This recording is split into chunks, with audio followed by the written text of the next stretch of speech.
सितमगर ये कुर्बतें क्या करें। भाभीयों से क्या गिला करूं मैं? वो तो मेरी अपनी नहीं है, सगी नहीं है।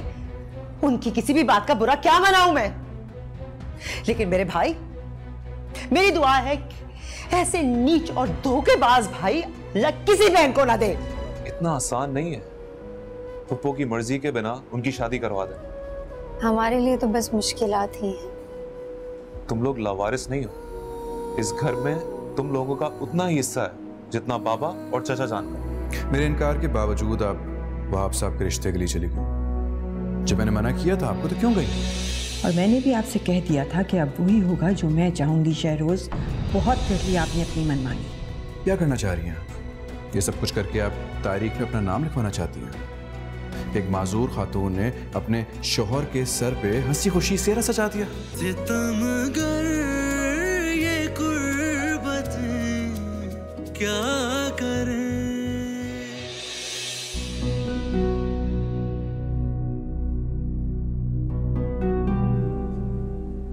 वकील के पास से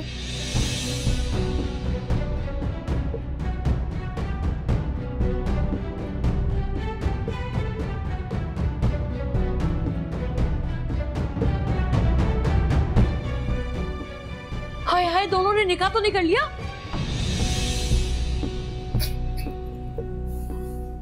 इंसान की जैसी सोच होती है ना, वो वैसे ही सोचता है। बेटा तो ये आपका है, लेकिन शुक्र है खुदा का, इस पर आपका कोई रंग नहीं चढ़ा।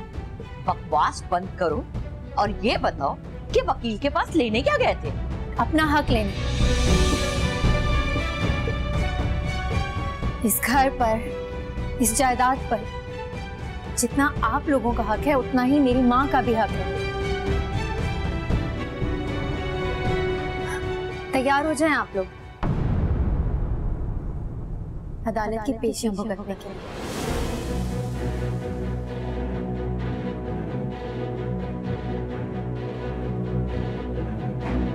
Thank you.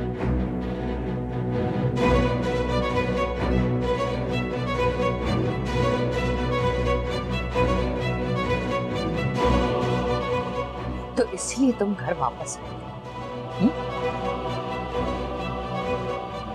करती हूँ मैं तुम्हारे बाप से बात।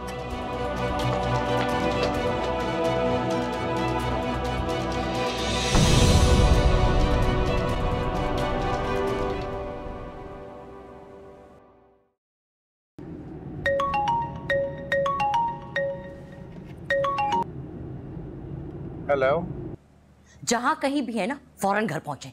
खैर तो है, तुम्हारे बेटे ने आते ही कोई नया चांद तो नहीं चढ़ा दिया? अब के तो ऐसा चांद चढ़ेगा ना कि सारी दुनिया हमारा तमाशा देखेगी। बात तो बताओ क्या है? आप जल्दी घर तो पहुंचे, फिर बताती हूँ। अच्छा ठीक है, आ रहा हूँ। अरे आ रहा हूँ, आ रहा हूँ।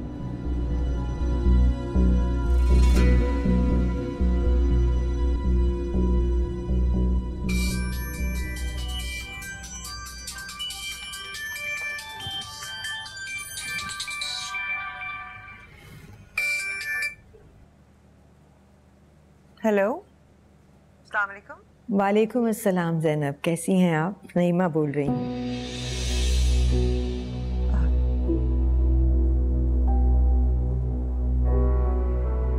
हेलो, आपको बुरा लगा है मेरा फोन करना? नहीं नहीं नहीं। फिर क्या सोचा है आपने? परवीन के कई बार मुझे फ़ोन आ चुके हैं, लेकिन उससे बात करने से पहले मैं आपकी मर्ज़ी जानना चाहती थी, क्योंकि मुझे ये अंदाज़ा है कि मेरे हाँ करते ही आपकी भावज, आपके भाई आपको ज़ोर ज़बरदस्ती से इस रिश्ते के लिए राज़ी करने की कोशिश करेंगे। मैं चाहती हूँ कि अगर हाँ हो तो वो भी आपकी मर्ज़ी से हो, और अगर ना हो तो उसमें भी आपकी रजामंदी मेरे लिए बहुत इम्पोर्टेंट है। क्या मेरा इनकार मेरा नाम लिए बगैर आप उन तक पहुंचा सकती हैं? हाँ, मैंने यही सोचा था कि अगर आपकी रजामंदी मुझे ना मिली तो मैं अपनी तरफ से इनकार करूंगी। तो फिर आप मेरा इनकार उन तक पहुंचा दीजिए। ठीक है ज़ैनब, वो मुझे आपके इनकार से बहुत सदमा पहुंचा है, लेकिन मैं अपनी तरफ से उन्हें ना कर देती हूँ। ठीक है? शुक्रिया। ज़ैनब, शुक्रिया बाद में अदा कीजिएगा, पहले आप अपनी और अपनी बच्ची की मुस्तकिल हिफाजत का बंदोबस्त कर लीजिए। मैं समझी नहीं। आपसे मिलकर मुझे लगा था ज़ैनब कि आप बहुत समझदार हैं, लेकिन आज एहसास हो रहा है कि आप बहुत ही सादा और मासूम इंसान हैं। आपको क्या लगता है मेरे इनकार के बाद आपके भाई और भावज के दिल से आपको निकाल बाहर करने का ख्याल खत्म हो जाएगा? नहीं ना? मैंने उनके साथ सिर्फ 20-25 मिनट गुजारे हैं और मेरा ख्याल ये है कि हमारी तरफ से मायूस होने के बाद वो किसी भी राह चलते के हाथ में आपका हाथ पकड़ाकर अपने सर से ये बोझ उतारना चाहेंगी। आपने तो उनके साथ जिंदगी गुजारी है, आप तो उनकी नेचर को अच्छी तरह समझती होंगी। पता नहीं आपकी कोई कमजोरी है जिसका वो फायदा उठाना चाह रहे हैं, या फिर कोई जायदाद का चक्कर है। मेरी बस एक रिक्वेस्ट है आपसे, जल्दबाजी में कोई फैसला ना करें, थोड़ा वक्त और लीजिए, मुझे भी कोई जल्दी नहीं है। बस मुझे आप और आपकी बेटी बहुत पसंद आए हैं। आप चाहें तो हमसे निकाह में कोई भी शर्त लिखवा सकती हैं। आपके कोई भी खदशात हों, कोई भी डर हो, आप मुझे बता सकती हैं। मैं अहतुल इम्कान अज़ाला करने की कोशिश करूंगी। आपकी बेटी को हम अपनी बेटी बना के रखेंगे। उसकी तालीम के अखराजात, शादी के सारे अखराजात मेरी और आपकी जिम्मेदारी होंगे।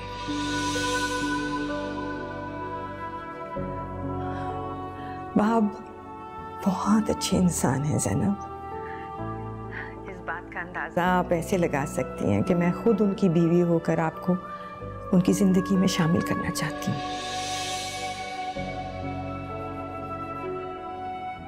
मुझे पूरा यकीन है कि जैसी ज़िंदगी आप अपने भाइयों के घर में गुजार रही हैं, उससे लाख दर्जे बेहतर ज़िंदगी आप हमारे घर में गुजारेंगी।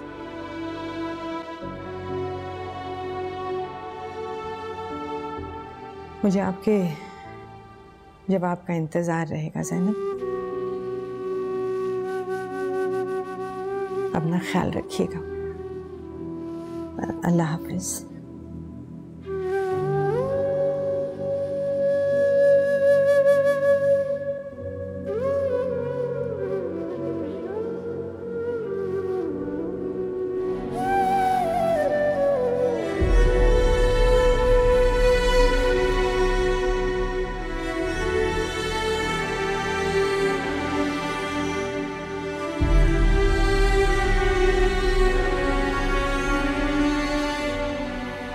तो रंग ले आया तुम्हारे साहबजादे का घराना। जादू करवाया उन दोनों ने मेरे बेटे पे। मेरा सुफियान ऐसा कब था? माफी मांगना तो दरकिनार, साहबजादे ने पिछले कई घंटे से अपनी शक्ल तक नहीं दिखाई। लेकिन उष्णा को लॉयर के ऑफिस का रास्ता जरूर दिखा दिया उन्होंने। निमट लूंगा उनसे मैं। पहले जरा ज़ैनब से बात करूं, फिर सुफियान को भी देखता हूं।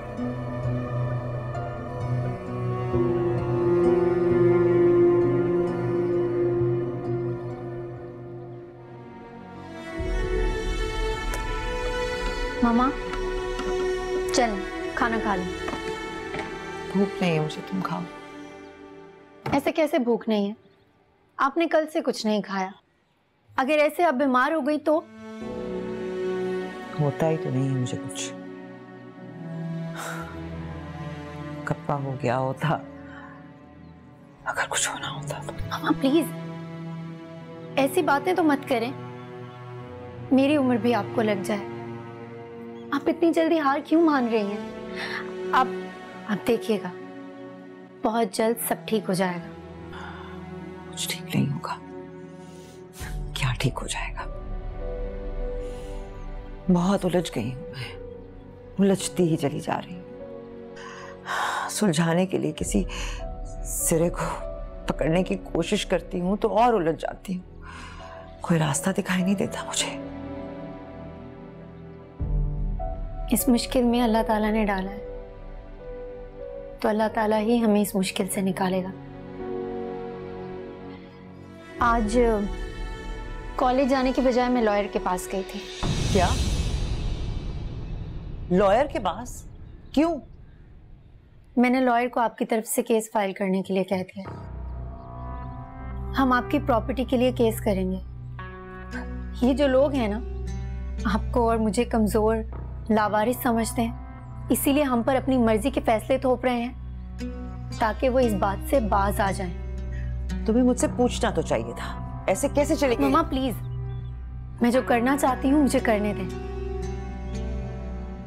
इस तरह आपको घुट घुट कर रोता देखना मेरे बस में नहीं है, नहीं बर्दाश्त होता मुझसे ये।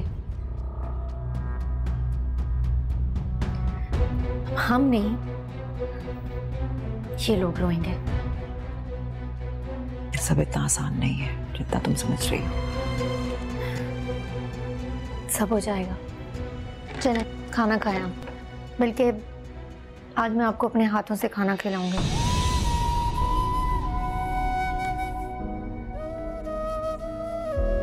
मामा,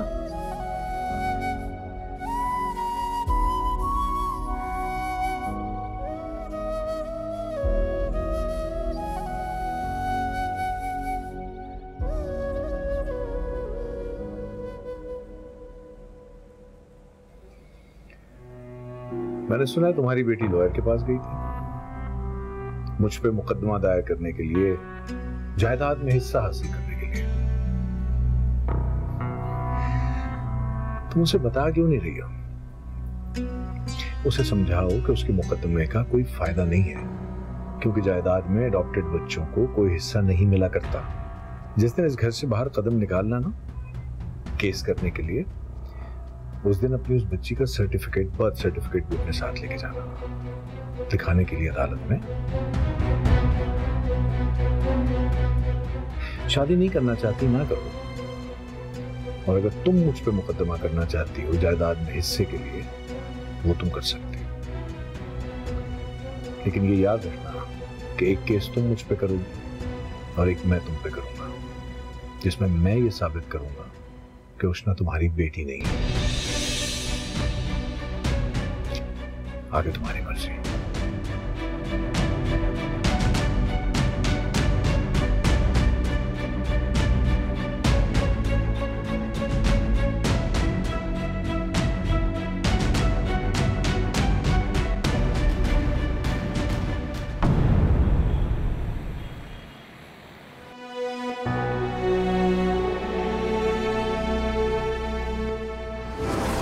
या मेरे मालिक, मैं इतनी मजबूत नहीं हूं कि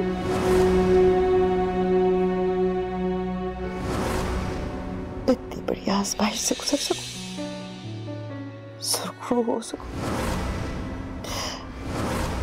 तू मुझ पर रहम कर, मेरे लिए आसानी पैदा कर दे, मेरे लिए आसानी पैदा कर दे। ज़ैनब,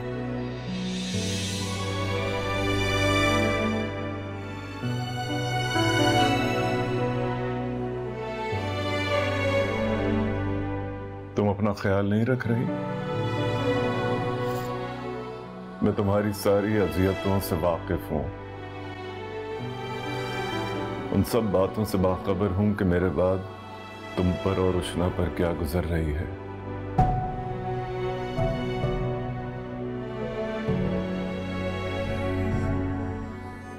और अब जो तुम्हारे सामने आया है उससे भी आशना हूं।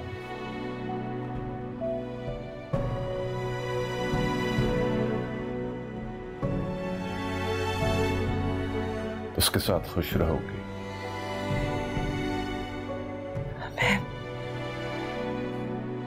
मैं आपके अलावा किसी का तसव्वुर नहीं कर सकती। मैं जानता हूं, मगर अब मैं चाहता हूं कि तुम ऐसा करो। मुझसे ऐसा नहीं हो। मैं तुम्हारी जिंदगी का वो बाब हूं जो खत्म हो चुका है ज़ैनब। एक नया सफर तुम्हारा मुंतजर है। तुम दोनों को बेआसरा देखकर मैं तड़प रहा हूं। उसे अपना लो, इसी में तुम्हारी और हमारी उष्णा की भलाई है।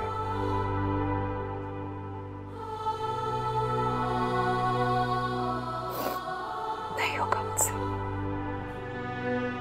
करना होगा ज़ैनब, अपने लिए, उष्णा के लिए। मेरी उष्णा का ख्याल रखना,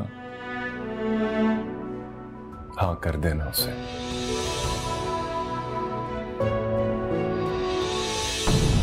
फुरकान, मामा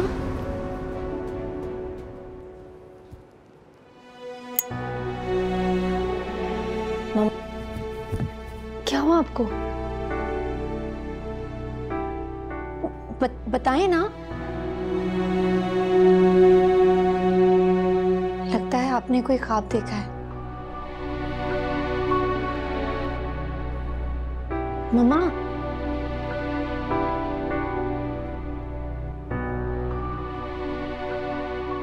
चलें, आप सो जाएं।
उष्णा,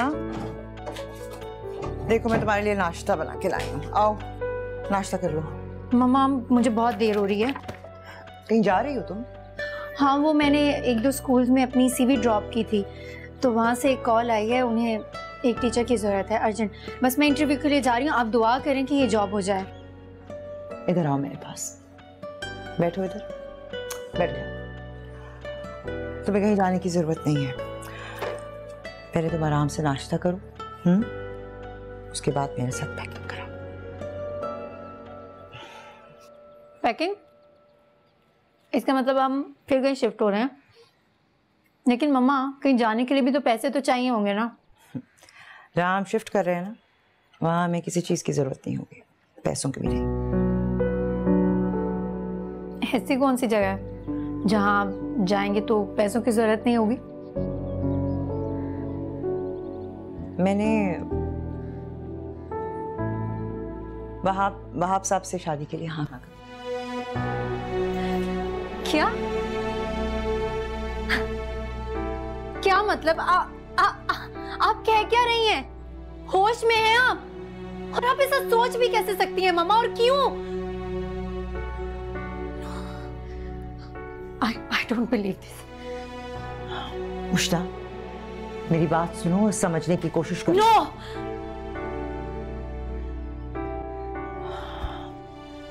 कभी कभी अपनी जान बचाने के लिए, जिंदा रहने के लिए कड़वा घूंट रुक रुक कर हलक से उतारना पड़ता है। कैसे ले लिया आपने ये फैसला? किस डर से, किस खौफ से?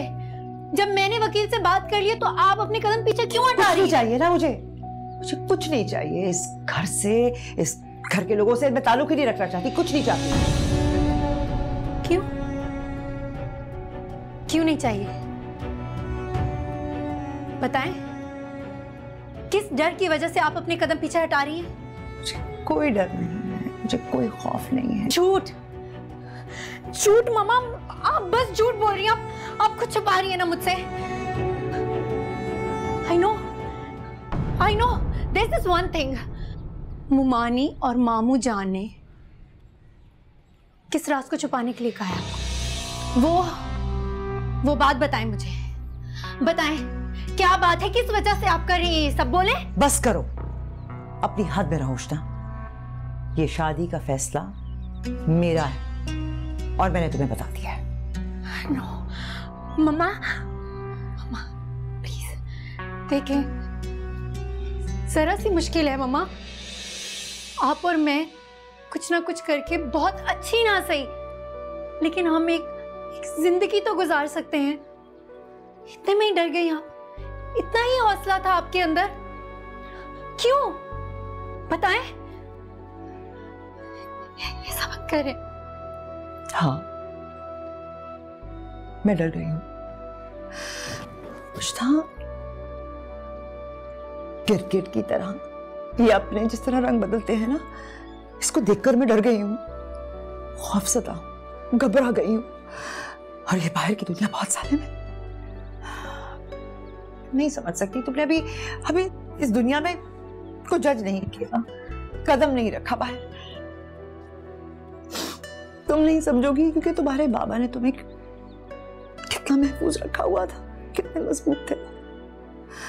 पर उषा, अब तुम्हारे बाबा नहीं है, हमारे सरों पे तुम्हारे बाबा नहीं है, और मैं उतनी मजबूत नहीं, तुम्हारे बाबा की तरह तुम्हारा ख्याल नहीं रख सकती। ये फैसला मैंने बहुत सोच समझ कर किया है, जज्बात में आकर नहीं किया है। इस घर में हमारे अपने हमारे साथ कैसा सलूक करते, सुबह से लेकर रात तक हर लम्हा इज्जत नफ्स मजरूह की जाती है, जलील किया जाता है, धुतकारा जाता है। और ये बाहर की दुनिया, तुम्हें अंदाजा भी नहीं है कि कितनी खौफनाक है। मुझे अपनी फिक्र नहीं है, मुझे सिर्फ तुम्हारी फिक्र है। मुझे दुनिया में किसी की फिक्र नहीं है। तुम बताओ मुझे, हम यहां रहते हैं इस घर में अपनों के साथ, तो पल पल हमें जख्म दिए जाते हैं, और कहीं और जाकर रहते हैं अकेले, तो हर तरफ इंसान भेड़ियों की शक्लों में घूम रहे हैं। तो भेड़िए हैं हर तरफ, नोच के खाने को तैयार। अपनों में और गैरों में कोई फर्क नहीं है। तुम्हें शायद समझना है, इसलिए ये फैसला किया है मैंने, और तुम्हें मेरा फैसला मानना होगा। नहीं मानूंगी मैं आपका ये फैसला। इतना बड़ा फैसला आपने कर कैसे लिया? एक बात सुन ले आप, अगर आपने अपना ये फैसला ना बदला तो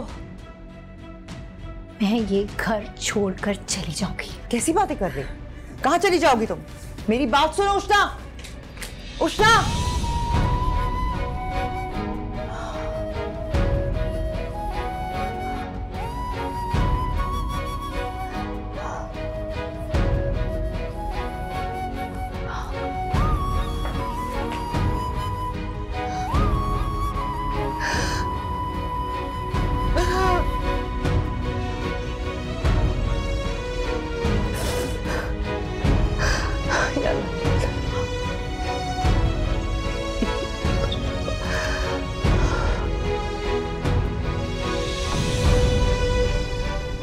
आपको बता नहीं सकती आपकी हाँ ने कितनी खुशी दी है मुझे। हाँ तो करना ही थी कि ये फैसला मैंने सिर्फ उष्णा की वजह से किया है, उसके साथ कोई ज्यादती ना हो। अपने फैसले की जस्टिफिकेशन के लिए जो दलील आप मेरे पास लेकर आए हैं ना, वो मेरे लिए ना काबिल कबूल है। सितमगर ये कुर्बतें क्या करें। इतना फिसाद हुआ कि बात करनी याद ही नहीं रही। साहबजादे आए थे तुम्हारे दफ्तर, शोर शराबा करके गए। अब नौकरी भी करनी है उनको तो मेरे ही दफ्तर। जब से ज़ैनब इस घर में आई है ना, हंगामे तो इस घर का मुकद्दर बन गए। लेकिन रफाकत, मुझे बहुत खुशी है कि मेरा बेटा वापस आ गया। अगर वो आपके साथ काम करना चाहता है तो इसमें बुराई क्या है? अगर सब कुछ उसी का ही तो है ना। तो ये ख्याल उनको पहले क्यों नहीं आया? अभी जिद क्यों चल रही है? सिर्फ इसलिए है ये सब कुछ कि मुझे नीचा दिखाना है। उसकी जिद में ही हमारी भलाई है। ज़ैनब को तो आपने चुप करा दिया है। उष्ना चुप नहीं बैठेगी, खासकर जब तक सुफियान की सपोर्ट उसे हासिल है। आप सुफियान को ऑफिस में इतना बिजी कर दें कि उसे इन झमेलों में पड़ने का वक्त ही ना मिले। खुद ही सोचे रफाकत, एक ही धमकी से हम कब तक ज़ैनब को डराते रहेंगे? हाँ, और अगर वाकई उष्ना वकीलों के चक्कर में पड़ गई और असली विल उसके हाथ लग गई तो हमारे हाथ से तो सब कुछ जाएगा। और रफाकत, जब बेटों के कद बराबर हो जाए ना तो उन्हें प्यार से समझाना पड़ता है।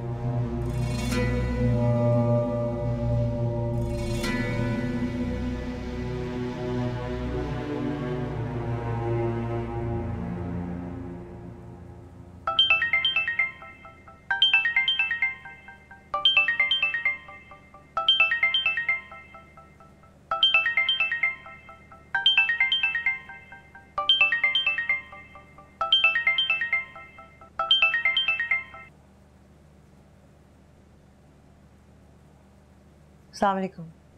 वालेकुम अस्सलाम। ज़ैनब, कैसी हैं आप? मैं ठीक हूँ, आप कैसी हैं? मैं ठीक हूँ, बहुत अच्छी हूँ। आपका जवाब सुनने के बाद बहुत खुश। आपको बता नहीं सकती आपकी हाँ ने कितनी खुशी दी है मुझे। हाँ तो करना ही थी। आपने हकीकत का तल्ख खाना जला के सामने रख दिया था। कब तक मैं सामने में अपनी बेबस शक्ल से नजरें चुरा सकती थी?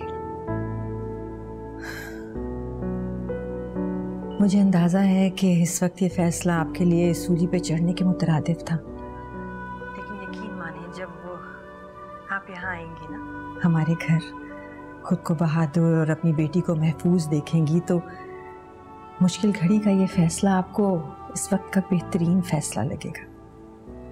बस उम्मीद ही कर सकती हूँ कि जो आप कह रही हैं वो हकीकत है। जरूर, इंशाल्लाह। उष्ना खुश है इस फैसले से आपके? बच्चे कब खुश होते हैं इस तरह के फैसलों से? जज्बाती होते हैं ना, अपने नजरिए से हर चीज को देखना चाहते हैं। वक्त दें, मेरा ख्याल है कि उन्हें भी समझ आ जाएगी।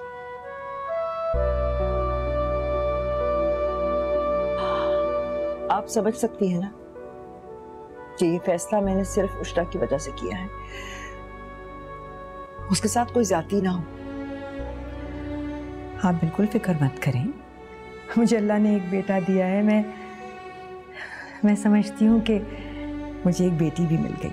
और अगर आप ये बात ना भी कहती ना तो यकीन माने मैंने उष्णा के साथ कभी कोई ज्यादती नहीं होने देनी थी। मेरा मान रखिएगा, भरोसा किया है मैंने आप पे।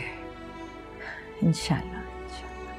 अच्छा, मैं परवीन को कॉल करके अपना जवाब बता देती हूँ ताकि आपके भाई और भाभीयों तक मेरी हाँ पहुँच जाए। ठीक है? जैसा आप मुनासिब समझे। ठीक है, चलिए अपना ख्याल रखिएगा। जी, अल्लाह हाफिज। खुदा हाफिज।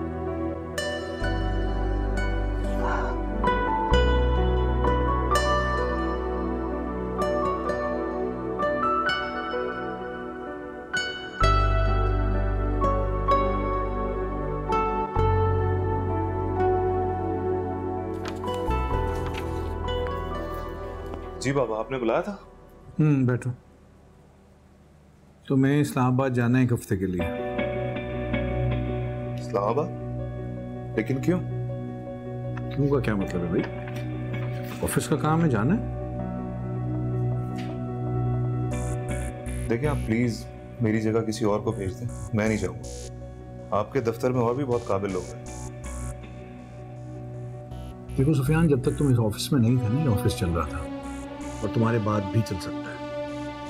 लेकिन असल बात यह है कि तुम इस वक्त यहां मौजूद हो। ऑफिस का काम है तो करना तो पड़ेगा।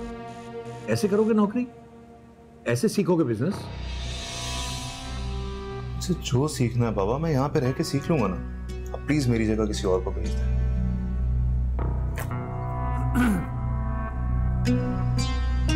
उष्णा से शादी करना चाहते हो या नहीं?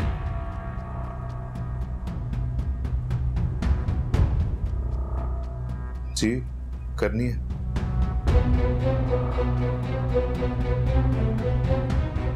लेकिन मेरी आपसे एक रिक्वेस्ट है, आप प्लीज पप्पू के साथ कोई जबरदस्ती मत करें। उनको अपनी जिंदगी के फैसले खुद करने दें। पहले जाके देखो कि किस घर का इंतखाब किया हमने उसके लिए, क्या स्टेटस है उन लोगों का। अरे चंद दिन गुजरेंगे, समझ आ जाएगी उसे।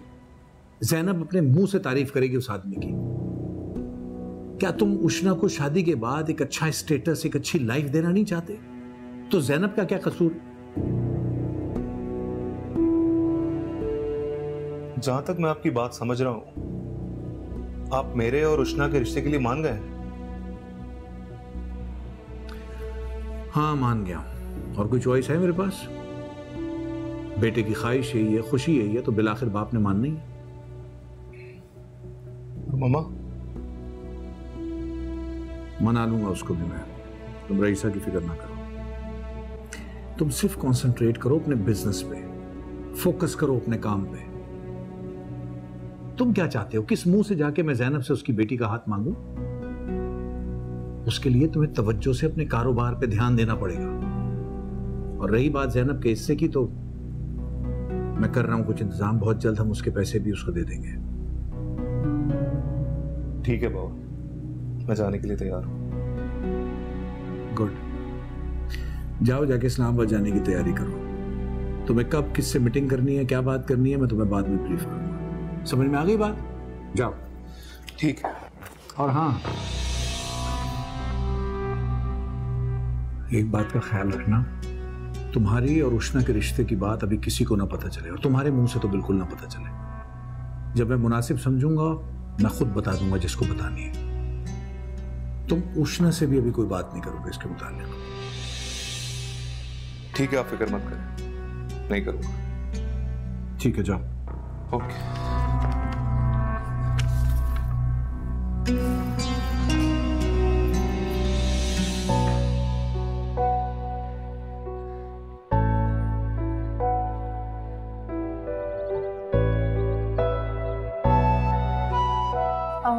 एक्सक्यूज मी, और कितनी देर में डेमो लेंगे? काफ़ी घंटों से हम लोग बैठे हुए हैं। मैम दरअसल आज हमारे स्कूल में जदीद लेबॉर्ट्री की ओपनिंग सेरेमनी है, आप थोड़ी देर वेट कर लें, जैसे ही सर फ्री होते हैं आपका डेमो ले लेंगे। अगर इतना इम्पोर्टेंट इवेंट था तो आज आपको हमें डेमो के लिए बुलाना ही नहीं चाहिए था। देखिए मैम, आपसे जितना कहा गया आप उतना करें बस। What do you mean? Fatima, demo के लिए जो लड़कियाँ आई थी उन्हें वापस जाने का कह दो, सर कह रहे हैं उन्हें कल आने का कहते हैं। सुन लिया आपने, आज डेमो नहीं हो रहा, आप कल आ जाए। क्या मतलब है? क्या मतलब है डेमो नहीं होगा? पागल समझ कर रखा है आप लोगों ने हमें। इतने घंटे वेट करवाने के बाद आप कह रही हैं डेमो नहीं होगा। कितनी मुश्किल से हम लोग यहाँ इंटरव्यू के लिए आए हैं और आपको कोई एहसास ही नहीं है।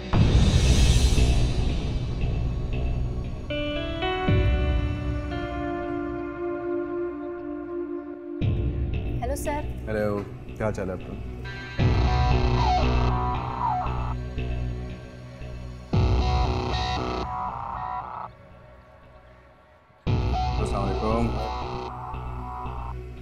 वैसे ये काम तो आप किसी से भी करवा सकते हो। बिल्कुल, बच्चों को जो आप मोटिवेट कर सकते हैं वो कोई नहीं कर सकता। I don't think so.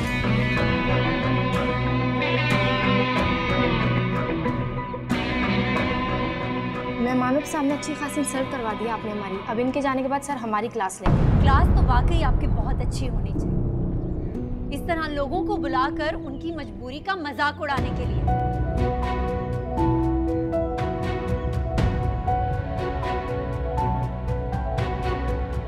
चलो, कोई इंटरव्यू नहीं होगा।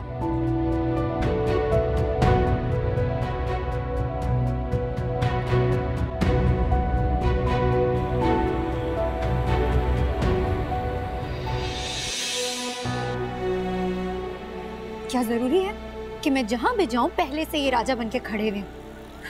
खुद को जैसे जमीनी खुदा समझने लगा है। गरीबों की तो इनकी नजर में कोई वैल्यू ही नहीं है, कोई इंपॉर्टेंस ही नहीं है। भला इसमें क्या मेरा कसूर है कि अगर मैं सोने का चम्मच लेकर पैदा नहीं हुई तो गरीब होना कोई बुरी बात है? लेकिन नहीं, वो तो इंसानों को इंसान ही नहीं समझते, खुद को कहीं के महाराजा समझते। ऊपर से ये बस कभी नहीं मिलेगी।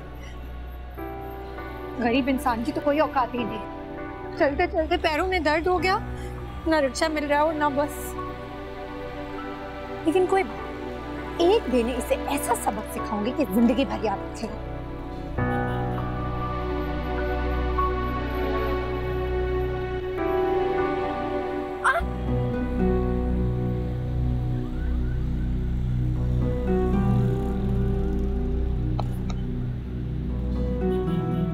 जूता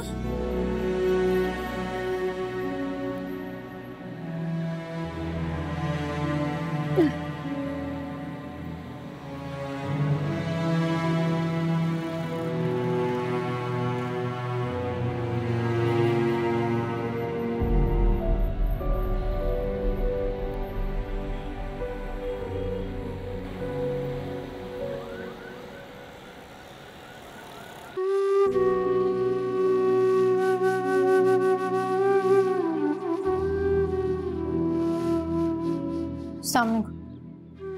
वालेकुम अस्सलाम। अरे चप्पल टूट गई थी तो जुड़वा लेती ना, मोची से इस तरह फेंक क्यों दी? तवील खुआरी के बाद ये शौक भी पूरा करते भी आई। एक जुड़वाई तो दूसरी टूट गई। मुद्दत पूरी हो गई थी इसलिए उसको उसकी जगह पे फेंक दिया। अच्छा चलो कोई बात नहीं, मेरे पास एक नई चप्पल पड़ी है, वो ले लेना। वैसे भी मुझे कहीं आना जाना नहीं होता। नंगे पांव चल कर आई हो? क्या फर्क पड़ता है? मूड भी खराब। डेमो कैसा हुआ? उसकी नौबत ही नहीं आई। शहजादा की आमद हुई और सब कुछ कैंसिल हो गया। कौन शहजादा? आप नहीं जानती, एक मगरूर इंसान है। तुम बताओगी तो जानूंगी ना। इतना जरूरी नहीं है कि उसका जिक्र किया जाए। अच्छा चलो, जब मुनासिब समझो तो बता देना। तुम मुंह हाथ धो लो, मैं खाना ला दूं। कुछ लाने की जरूरत नहीं है, मुझे भूख नहीं है। अब इस तरह तकलीफ दोगी तो मुझे? मैं कोई दुख नहीं दे रही आपको। तो फिर खाने से क्या नाराजगी है? भूख नहीं है मुझे। नाराज होकर गई थी, उखड़ी उखड़ी वापस आई हो। झोंक दिया ना एक और दिन तजर्बे की भट्टी में। क्या मिला? कुछ भी नहीं। तुम्हें जमाने की इन्हीं तलखियों से बचाना चाहती हूँ मैं। मेरा यकीन करो, जो कुछ करती हूँ सिर्फ तुम्हारी भलाई के लिए। नहीं चाहिए, नहीं चाहिए मुझे ऐसी भलाई जिससे मैं दुनिया से नजरें मिलाने के काबिल भी ना रहूं। अपने फैसले की जस्टिफिकेशन के लिए जो दलील आप मेरे पास लेकर आई हैं ना, वो मेरे लिए ना काबिल कबूल है। मेरे लिए तो इतना ही काफी है। मेरे बाबा की इद्दत पूरी करते ही मेरी माँ किसी गैर मर्द से शादी के लिए राजी हो गई है। खुशना, एक काम करें ना, थोड़ी सी जहर लाकर खिला दे मुझे। इस वक्त इसी में मेरी भलाई है।